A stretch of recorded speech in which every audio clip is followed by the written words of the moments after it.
আসসালামু আলাইকুম এভরিওয়ান, কেমন আছেন সবাই? আশা করি সবাই ভালো আছেন। বউ তো সেই সকালবেলা জাহিদ খান ব্রাইডালের কাছ থেকে সেজে চলে এসেছে, কারণ তার শ্যুট আছে।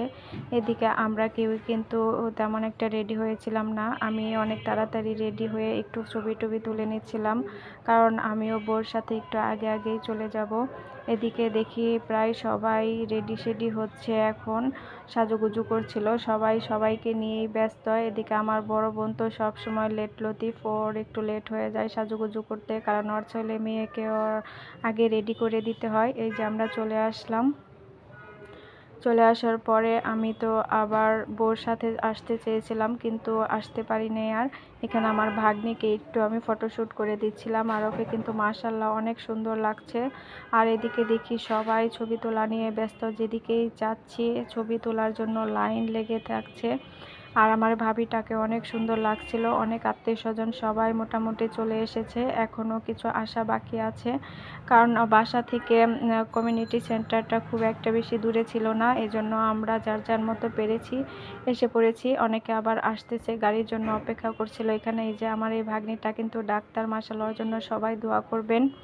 ওইবার ডাক্তারি পাশ করেছে। এখানে এই যে আমাদের ভাইরাল সব ভাগ্নিগুলো, সবাইকে কেমন লাগছে কমেন্ট করে জানাবেন। আমার আদনান বাবাকেও কিন্তু অনেক সুন্দর লাগছে। আর মাঝখানে যে ভাগ্নিটাকে দেখছেন, ও এবার ডাক্তারিতে ভর্তি হয়েছে, ওর জন্য সবাই দোয়া করবেন, ও যেন খুব ভালো মতো ডাক্তারি পড়াশোনা করতে পারে। আমার আরিজ বাবাকে কিন্তু দেখে সবাই মাশাআল্লাহ বলে যাবেন। আর এখানে আমার 3 খালাতো বোন ছবি তুলছিল। একজন তো মিছিং, কারণ তার মেয়ের এসএসসি পরীক্ষা চলছে। আমরাও 4 বোন এসেছি, আমার মেজো বোনটা আসতে পারেনি, ওর মেয়ের পরীক্ষা। এটা হচ্ছে আমার মামাতো ভাই। আর এই যে ভাগ্নিরা বসে আছে, সবাই তো বউকে দেখছিল বসে বসে।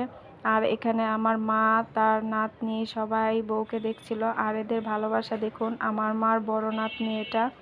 আমার মা কিন্তু ওকে অনেক ভালোবাসে, আর ও আমার মাকে অনেক বেশি ভালোবাসে। আর এই যে আমাদের লাভলি আপা, আমার মামি, সবাইকে যে এত সুন্দর লাগছিল। আমি সবাইকে ভিডিও করছিলাম, কিন্তু সবাই এত ব্যস্ত যে আমাকে আর কেউ ভিডিও করে দেয় না। আর লাইটিংয়ের একটু সমস্যা হচ্ছিল, এক এক জায়গায় এক এক লাইটিং ছিল, যার কারণে ভিডিও এক এক সময় সাদা আসে, কালো আসে। এই জিনিসটা আমার কাছে খুবই খারাপ লেগেছে। আমি ঠিকমতো ভিডিও করেছি, কিন্তু কালারের জন্য ভালো লাগছিল না। আর এখানে আমরা সবাই মিলে একটা ফ্যামিলি ফটো তুলছিলাম। এখানে যাদেরকে দেখতে পাচ্ছেন সবাই আমরা শুধু খালাতো বোন আর ভাগ্নি সব। আর সবাইকে কিন্তু দেখুন কত সুন্দর লাগছে, সবাই মাশাআল্লাহ বলবেন।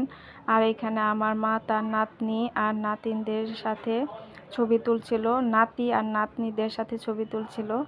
আমি আবার ঘুরে ঘুরে সবাইকে একটু একটু ক্লিপ নিয়েছি। এই যে আমার খালাম্মা, আমার মা একটু ছবি তুলছিল। আর এই ফটোগ্রাফাররা যে এত জ্বালায় কি বলবো, যেই একটু ভিডিও করতে যায় আর তারা সামনে চলে আসে। এখানে এরা মনে হয় যমজ বোন ছিল।